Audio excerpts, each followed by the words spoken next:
Check, check.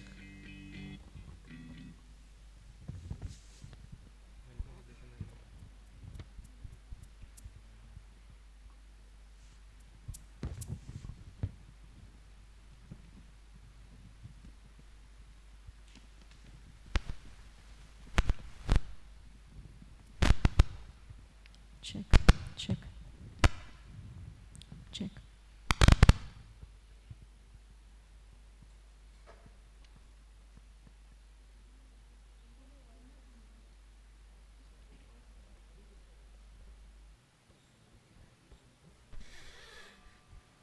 Check, check, check.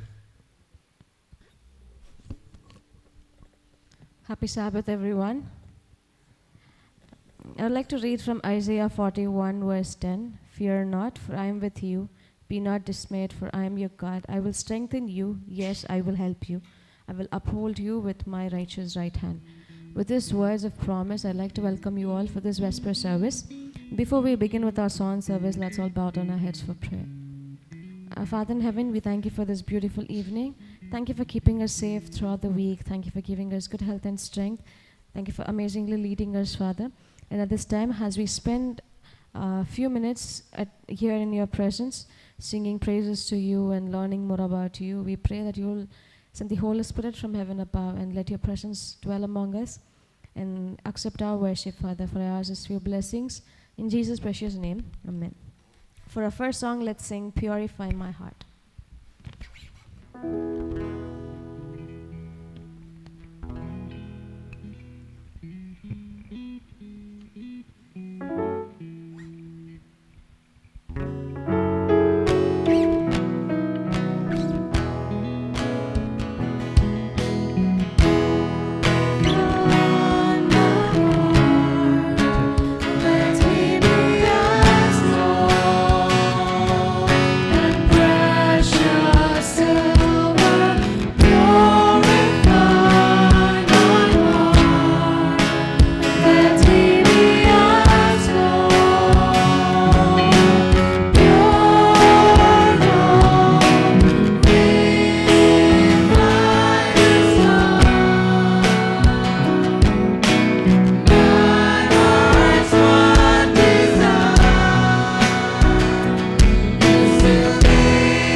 For our next song, let's sing Lord, I Lift Your Name on High.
thyself.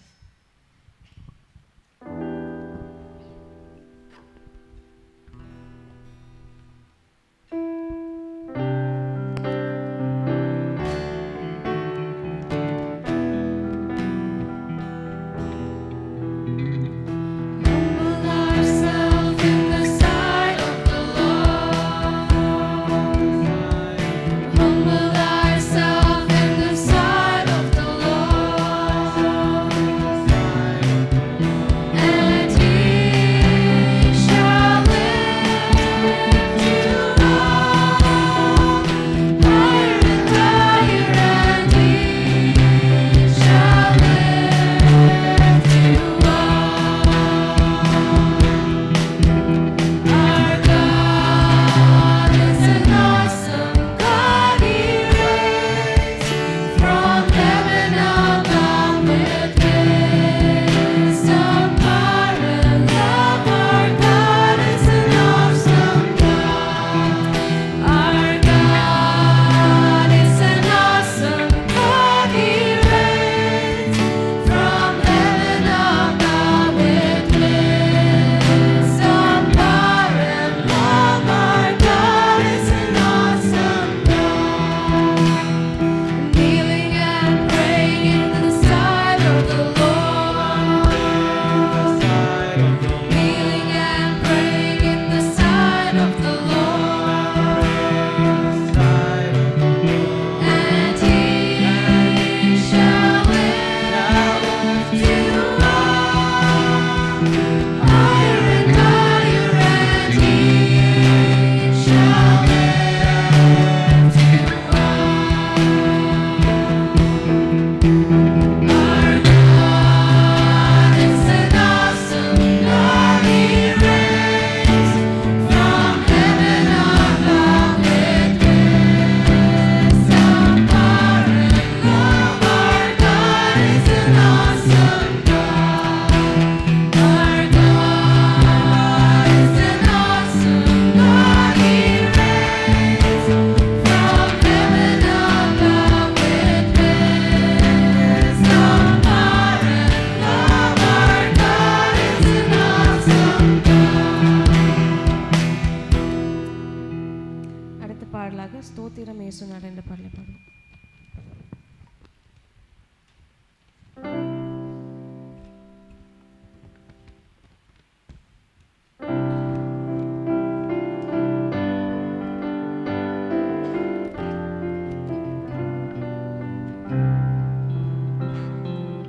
ஸ்தோத்திரம் இயேசுநாதா, உமக்கென்றும் ஸ்தோத்திரம் இயேசுநாதா.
next song, let's sing Power of Your Love.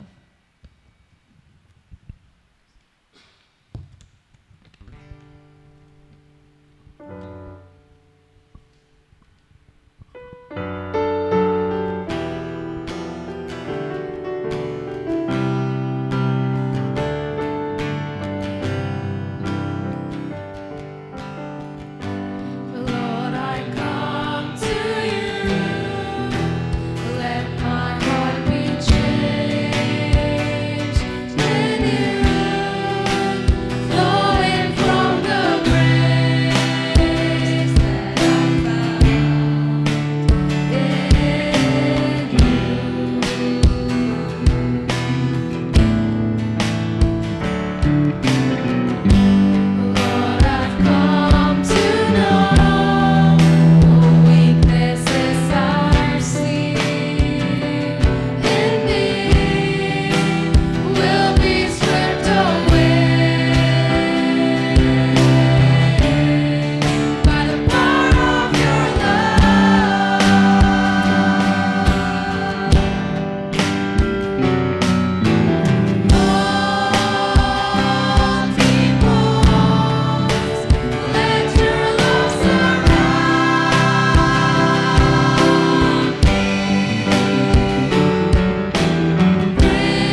பரிசுத்தமான இந்த ஓய்வு நாளின் ஆராதனைக்கு வருகை தந்திருக்கக்கூடிய உங்கள் ஒவ்வொருவரையும் நான் இயேசு கிறிஸ்துவின் இனிய நாமத்தில் நான் வாழ்த்தி வரவேற்கிறேன்.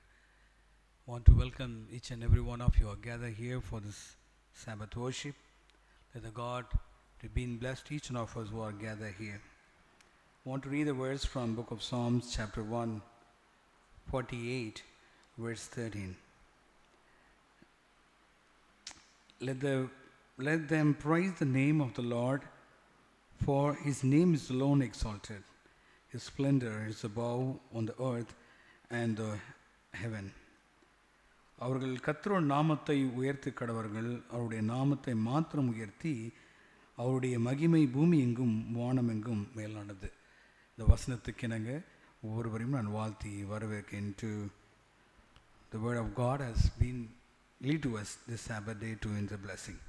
To begin our worship, shall we all stand up and sing song number 590, When We Walk with the Lord. இந்த ஆராதனை ஆரம்பிக்கும் தன்னமாக நாம் அனைவரும் எழுந்து நின்று நம்முடைய பாடல் புஸ்தகத்தில் 435வது பாடலை பாடுவோம்.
முழங்கால் படிட்டு ஜெபம் செய்வோம். ஆரம்ப ஜெபத்தை ஜெரீன் சார் அவர்கள் நமக்கு ஜெபிப்பார்கள்.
இந்த நாளிலும் நமக்கு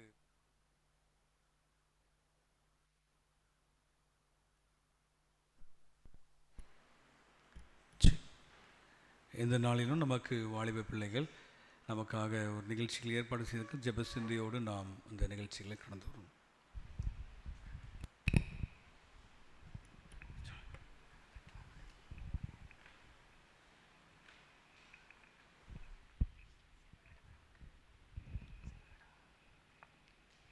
இரு மனிதர்கள், சாம் மற்றும் ரே, இருவருக்கும் ஒரே கனவு: நலமான வாழ்க்கை, பாதுகாப்பான வீடு, உறுதியான எதிர்காலம். ஆனால் அவர்கள் எப்படி கட்டினார்கள் என்பதே அவர்களின் வாழ்க்கையை மாற்றியது.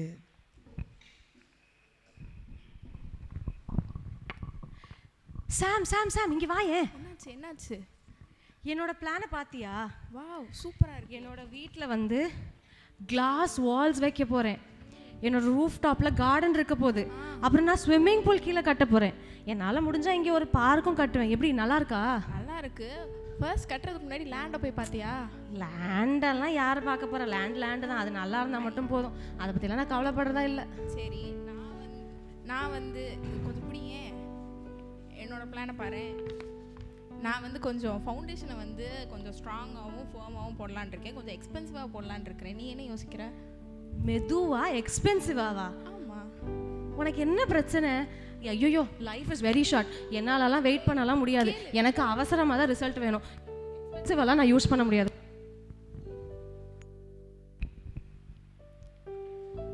சாம் மெதுவாக, நிதானமாக, ஜெபத்துடன், ஆலோசனையுடன் தனது வாழ்க்கையை கட்ட ஆரம்பித்தான். ரேயோ வேகமாக, குறுக்கு வழிகளில் யோசிக்காமல் கட்ட ஆரம்பித்தான்.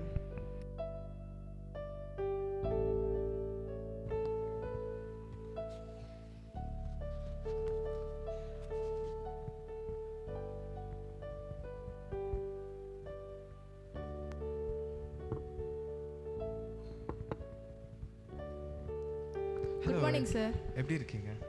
நல்லா இருக்கேன். நீங்கள் எப்படி இருக்கீங்க? நான் ரொம்ப நல்லா இருக்கேன். இந்த பிளானை கொஞ்சம் பாருங்களேன். எப்படி இருக்கு பிளான்? ஓகேவா? பிளான் இருங்க. பிளான் உண்மையிலே ரொம்ப நல்லா இருக்கு. எல்லாம் நல்லா இருக்கு, எனக்கு ரொம்ப பிடிச்சிருக்கு. ஆனால் இதில் ஒரே ஒரு சின்ன பிரச்சனை மட்டும் இருக்கு. பிரச்சனைன்னு சொல்ல மாட்டேன், இது என்ன சொல்கிறது, இந்த ஃபவுண்டேஷன் போடுறதுக்கு உங்களுக்கு ரொம்ப டைம் ஆகும். ஃபர்மாக இருக்கும் தானே கடைசி வரைக்கும்? அது கண்டிப்பாக இருக்கும், அதில் எந்த பிரச்சனையும் இல்லை. பட் உங்களுக்கு டைம் ஆகும். என்னோட வீட்டுக்கு வந்து இந்த பிளானை வந்து ஃபிக்ஸ் பண்ணிடுங்க. அப்படியா? சரி சார் அவள்கிட்ட பேசுனது போதும். இங்கே வாங்க சார். நான் அதை விட சூப்பராக காட்டுறீங்க. வாங்க, இது பிடிங்களேன். என்னோடது பார்த்தீங்களா? எவ்வளோ பெரிய வீடு பார்த்தீங்களா? எவ்வளோ அழகாக கட்ட போகிறேன்னு தெரியுமா? கோடி செலவானாலும் எனக்கு பிரச்சனை கிடையாது. எனக்கு அது வெளிப்புறமாக நல்லா தெரிஞ்சால் போதும். என்ன பேச விடுங்க. நல்லா தான் இருக்குது, ஆனால் இதில் ஒரே ஒரு சின்ன பிரச்சனை இருக்குது. என்ன பிரச்சனை? ஃபவுண்டேஷன் எல்லாம் யார் சார் பார்க்க போகிறா? அது கீழே தானே இருக்க போகுது. எனக்கு மேலோட்டமாக நல்லா இருந்தால் போதும் சார். இல்லைங்க, உங்களுக்கு சீரியஸ்னஸ் புரியலங்க. ஃபவுண்டேஷன் அதெல்லாம் அப்புறம் பார்த்துக்கலாம் சார். நான் சொல்கிறது கேளுங்க.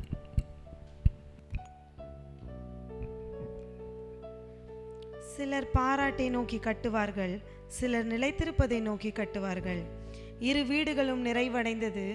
ஒன்று எளிமையானது ஆனால் வலிமையானது, மற்றொன்று மெருகானது ஆனால் அடிப்படை இல்லாதது.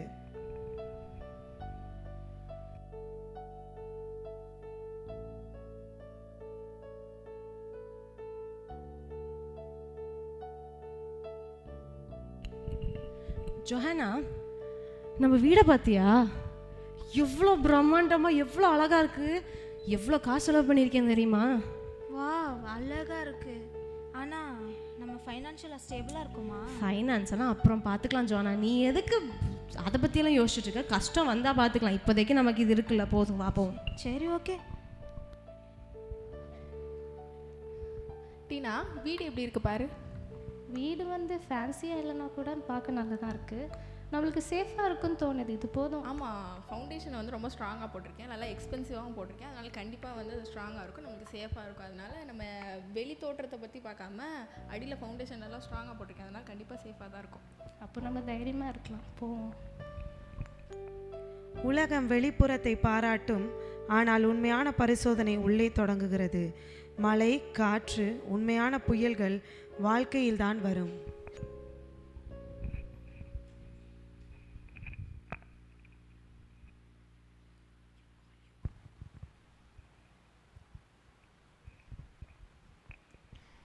என்ன ஆஃபீஸ்லேருந்து கால் பண்ணியிருக்காங்க? என்னவா இருக்கும்? ஒரு வேளை சம்பளம் இன்க்ரீஸ் பண்ணியிருப்பாங்களா இருக்கும். நம்ம தான் நல்லா வேலை பார்க்குறோமே, காசு போடுறதுக்காக ஃபோன் பண்ணியிருப்பாங்க. ஹலோ ஹலோ சார், சொல்லுங்கள். ஹலோ ரேவா. ஆமாம், ரே பேசுகிறேன். சரி, இனிமேல் நீங்கள் வேலைக்கு வர வேணாம். நான் உன்னை வேலையை விட்டு தூக்கிட்டேன். வேலைக்கு வர வேணாமா? சார் சார் எதுக்கு சார்? சார் என்னை பேச விடுங்க. ஏ ரே, என்னாச்சு? ஏன் கத்திக்கிட்டு இருக்கீங்க? பின்ன கத்தாம எனக்கு வேலை போயிடுச்சு. ஐயோ, இதுக்கப்புறம் நான் என்ன பண்ண போறேன்னு தெரியல. நம்ம லோன்லாம் நம்ம எப்படி கட்ட போறோம்? நான் என்ன பண்ணணும் தெரியலன்னு சொல்றேன், நீ இன்னும் என்ன ப்ரெஷரைஸ் ஆக்கிட்டு இருக்க. எனக்கு என்ன பண்ணணும்னே தெரியல. நான் சொல்றத ஒரு நாளாச்சும் கேட்டாதானே. ரே தன் வேலை இழந்தான். திட்டமில்லை, சேமிப்பு இல்லை, அடித்தளம் இல்லை. அவன் வாழ்க்கை குலுங்க ஆரம்பித்தது.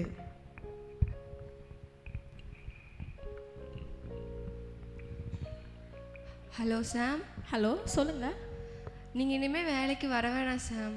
ஐயோ, ஏன் என்னாச்சு? நான் உங்களை வேலையை விட்டு தூக்கிட்டேன். இனிமேல் வராதீங்க. Hello hello. ஐயோ, என்னாச்சுன்னு தெரியலையே. இப்போ திடீர்னு வேலையிலேருந்து சாம் என்னாச்சு? ஏன் அவ்வளோ டென்ஷனாக இருக்க? வேலையிலேருந்து எடுத்துட்டாங்களா? இப்போ தான் திடீர்னு கால் பண்ணி சொல்கிறாங்க. என்ன பண்ணுறதுன்னு தெரில, அதான் யோசிச்சுக்கிட்டு இருக்கேன். ஐயோ, அப்போ நம்ம எக்ஸ்பென்ஸுக்கு இப்போ என்ன பண்ணுறது? அதெல்லாம் பிரச்சனை இல்லை, அதெல்லாம் சேவிங்ஸ் இருக்குது. இருந்தாலும் நம்ம யோசிக்கணும்ல, அடுத்து என்ன பண்ணுறது, அதான் யோசிச்சுக்கிட்டு இருக்கேன். சரி, கவலைப்படாதீங்க, கடவுள் நம்மளை பார்த்துப்பாரு. சரி, கடவுள் மேலே பாரத்தை போடுவோம். அதே பிரச்சனை சாமுக்கும் வந்தது. ஆனால் அவர் நிதானமாக நிற்கின்றார். ஏனெனில் அவரது அடித்தளம் வலிமையானது.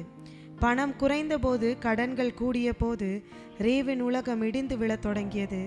சாம் அமைதியாக இருந்தார், திட்டமிட்டார், ஜெபித்தார், தாழ்மையுடன் நடந்தார். இருவரின் குடும்பத்திலும் நோய் வந்தது.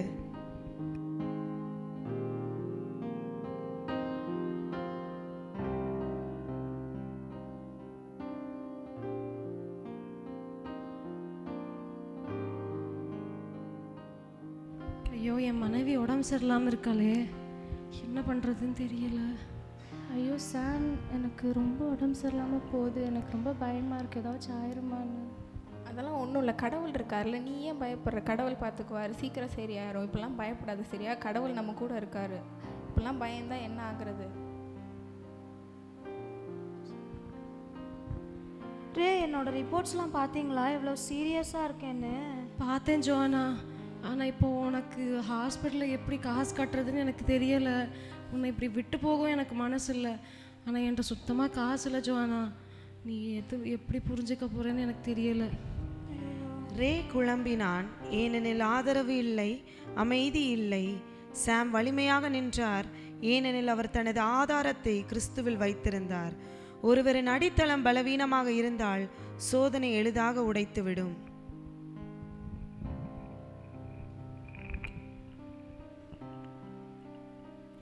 ஹலோ சார், சொல்லுங்கள் சார்.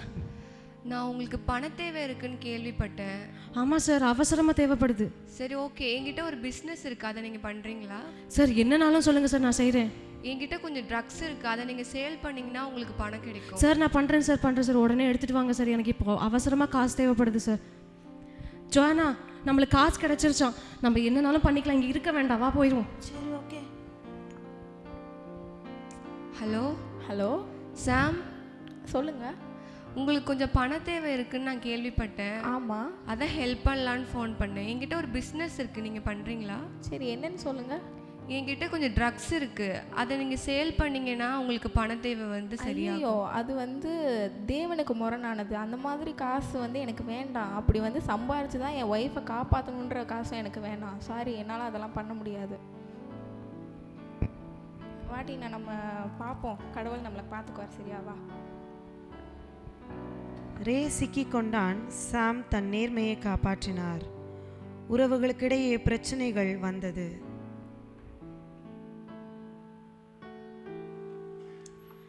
காசும் இல்லை, வீடும் ஒழுங்காக இல்லை, என்ன பண்ணுறதுன்னு தெரியலையே. ஒருவேளை திருப்பியும் கட்ட ஆரம்பிச்சா இதுக்குள்ளே முடிக்க முடியுமா? ஐயோ, ரே, ரே, உங்களுக்கு உங்களுக்கு ஏதாச்சும் தெரியுதா? நம்ம இப்போ எந்த நிலைமையில வந்து நிற்கிறோம்னு தெரியுதா? நடுத்தெருவில் நின்றுருக்கோம். இப்போ நம்ம என்ன பண்ணுறது? நானே கஷ்டத்துல இருக்க, நீ எதுக்கு என்ன பார்த்து கத்திட்டு இருக்க? நான் சொல்றது ஒரு நாளாச்சும் நீங்கள் கேட்டிருக்கீங்களா? நீ சொல்றத நான் கேட்டிருந்தேன்னா இவ்வளோ பெரிய வீடு என்னால் கட்டி இருக்கவே முடியாது. நீ சொல்றதெல்லாம் என்னால் கேட்க முடியாது. நான் சொல்றது ஒரு நிமிஷம் கேளுங்க.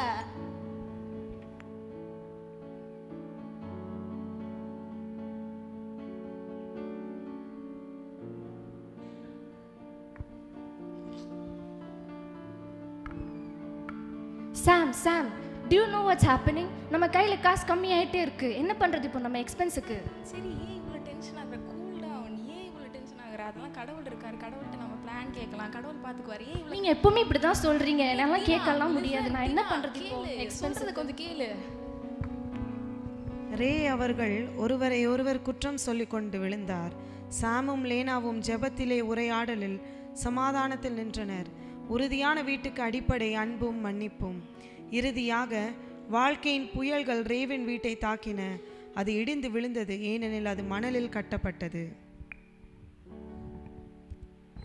அவ்வளோதான் போச்சு. என் வாழ்க்கை இதோட முடிஞ்சது. இதுக்கப்புறம் நான் சாக வேண்டியதான். எனக்கு ஒரு நம்பிக்கை இல்லை. என்னை சுற்றி இருக்கிறவங்களுக்கு மட்டும் எல்லாம் நல்லதாக நடக்குது. எனக்கு மட்டும் எல்லாம் வீணாக தான் போகும். இதுக்கப்புறம் நான் எதுக்கு உயிர் வாழ்ந்துட்டு? ரே, என்னாச்சு? ஏன் இவ்வளோ சோகமாக உட்காந்துருக்க? எனக்கு எவ்வளோ கஷ்டம் தெரியுமா சாம்? என் வீடு எரிஞ்சு போச்சு.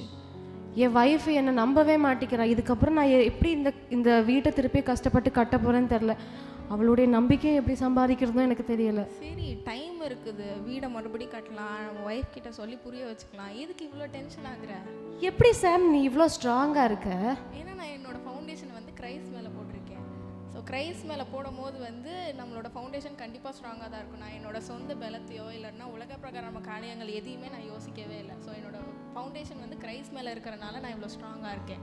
ஸோ வந்து நீனும் வந்து கிரைஸ்ட் மேலே வந்து போட்டிருந்தேன்னா இவ்வளோ பிரச்சனை இருந்திருக்காது. இப்பயும் ஒரு பிரச்சனையும் இல்லை. நம்ம மறுபடியும் கிறிஸ்து கிட்ட போவோம். கிறிஸ்து நம்மளை பார்த்துக்குவார். அவர் என்னை ஏற்றுப்பாரா? கண்டிப்பாக.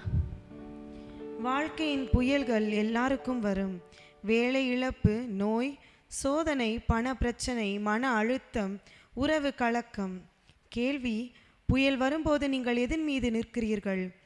சிலர் அகம்பாவம், வேகம், குறுக்கு வழிகள், வெளிப்புற அழகு போன்ற மணலில் கட்டுகிறார்கள். சிலர் ஜெபம், ஒழுக்கம், நேர்மை, வேத வசனம், தேவனின் அருளில் பாறையில் கட்டுகிறார்கள். சரி, வா போகலாம். எங்க? நம்மளோட ஃபவுண்டேஷனை கிரைஸ்ட் மேலே போட வேணாம்? சரி, இந்த தடவையாவது நம்ம ஜெபிச்சு எல்லாத்தையும் ஆரம்பிப்போம். கண்டிப்பாக. சங்கீதம் 18 2ஆம் வசனம்: கர்த்தர் என் கண்மலையும் என் கோட்டையும் என் இரட்சகரும் என் தேவனும் நான் நம்பி இருக்கிற என் துருகமும் என் கேடகமும் என் இரட்சணிய கொம்பும் என் உயர்ந்த அடைக்கலமுமாயிருக்கிறார். நம்முடைய வாழ்வின் அஸ்திபாரத்தை கர்த்தராகிய கண்மலையின் மேல் போடுவோம்.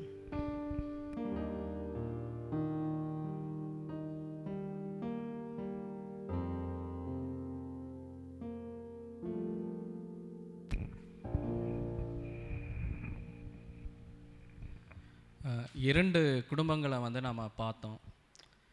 வேதத்தில் வந்து புத்தியுள்ள மனுஷன், புத்தி இல்லாத மனுஷன். இந்த புத்தியுள்ள மனுஷன் வந்து தன்னுடைய வீட்டை வந்து எப்படி கட்டுறான்? ஒரு நல்ல அஸ்திபாரம் வந்து என்ன செய்யுது? இருக்குது. அஸ்திபாரத்தின் மீது தன்னுடைய வீட்டை கட்டுகிறான். புத்தி இல்லாத மனுஷன் எதன் மீது தன்னுடைய வீட்டை கட்டுகிறான்? மணலின் மீது கட்டுகிறான். இந்த புத்தியுள்ள மனுஷனை வந்து வேதம் அவனுக்கு என்ன பேரை கொடுக்குதுன்னா, அவன் வந்து யாரை சார்ந்திருக்கான்? தேவனை சார்ந்திருக்கான், ஜபத்தை சார்ந்திருக்கான். அதாவது இக்கட்டான நேரத்திலும் தேவன் வந்து தன்னோட கூட இருப்பார் அப்படின்னு சொல்லி அந்த நம்பிக்கையோடு கூட அந்த புத்தியுள்ள மனுஷன் வந்து மத்தேயு 7ஆவது அதிகாரத்தில் நாம் வாசிக்கலாம். ஆகையால் புத்தி அப்படின்னு சொன்னால் நம்ம வந்து உலகத்துக்குரிய ஞானம், படிப்பு அப்படின்னு சொல்லி நம்ம அநேக காரியங்கள் சொல்லலாம். ஆனால் வேதத்தின் அடிப்படையில் புத்தியுள்ள மனிதன் யார் அப்படின்னு சொன்னால், கர்த்தருக்கு பயப்படுகிறவன் தான் புத்தியுள்ள மனிதன். இந்த அழகான நாடகத்தை நடத்தி கொடுத்த பிரிஃபினா மற்றும் குழுவுக்கு நன்றிகளை தெரிவித்துக் கொள்கிறேன். இந்த ஆராதனை முடிக்கத்தக்க நாம் யாவரும் எழுந்து நின்று சீயோனின் இனிய கீதங்கள் பாடல் புத்தகத்தில் 181வது பாடலை பாடும். என் மீட்பர் ரத்தம் சிந்தினார்.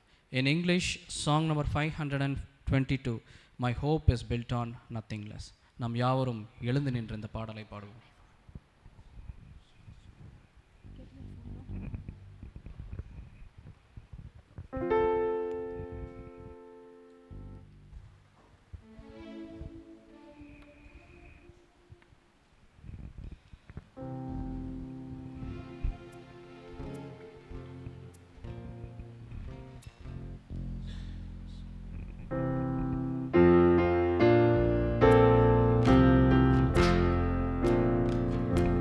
My hope is built on nothing less than Jesus' blood and righteousness. I dare not trust the sweetest fame, yet only lean on Jesus' name. On Christ the solid rock I stand, all other mountains sinking sand, all other mountains sinking sand. When darkness seems to veil its face, I rest on His unchanging grace. In every high and stormy wind, my anchor holds within the wind. On Christ the solid rock I stand, all other mountains sinking sand, all other mountains sinking sand. This hope is covenant and blood, you have bought me in the velvet flood. When all around my soul gives way, even as all my hope and stay. On Christ the solid rock I stand, all other mountains sinking sand, all other mountains sinking sand. When He shall come with trumpet sound, oh, may I then in Him be found, clad in His righteousness alone, flawless to stand before the throne. On Christ the solid rock I stand, all other ground is sinking sand, all other ground is sinking sand. நாம் யாவரும் முழங்கால் படியிட்டு தேவனை நோக்கி ஜெபம் செய்வோம்.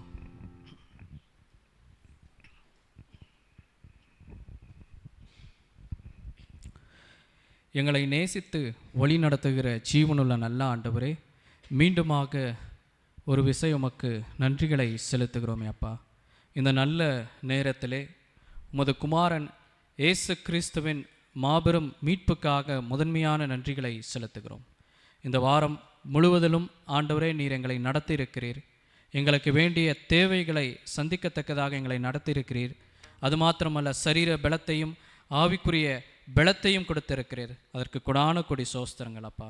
இதோ ஆண்டவரே, நாங்கள் இந்த நாளிலே ஓய்ந்திருக்கும்படியாக நாங்கள் கூடியிருக்கிறோம்.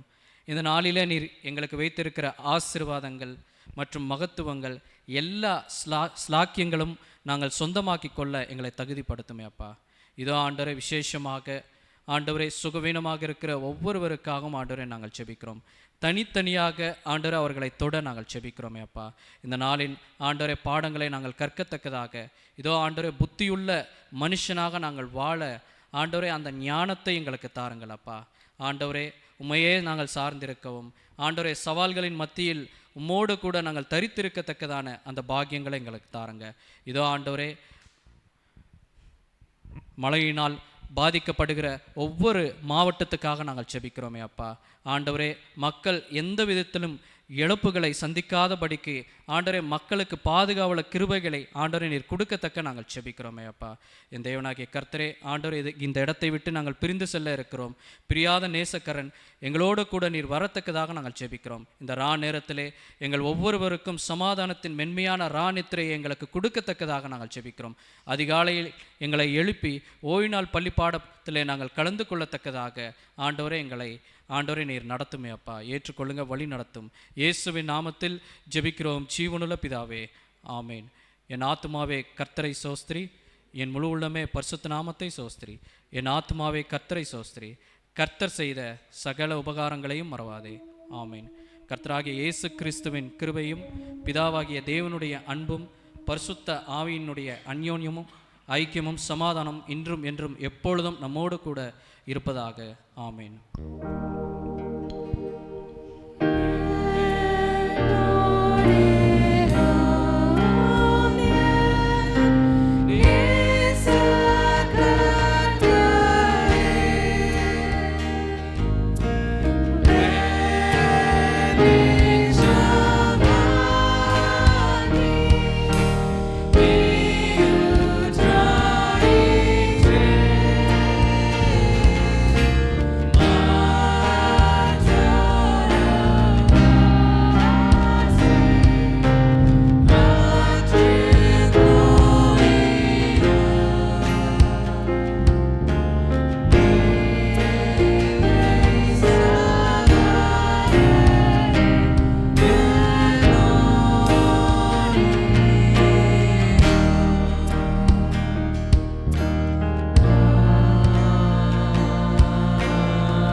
ஹாப்பி சாபத். ஓகே, தமிழ் கோயரில் இருக்கிறவர்கள் சபையில் இருக்கத்தக்க நான் கேட்டுக்கொள்கிறேன். I request all the ones who are in Tamil choir to stay back in the church. நாளை காலை தமிழ் திருச்சபையின் ஆராதனை வழக்கம் போல் 9:30 மணிக்கு ஆரம்பிக்கப்படும்.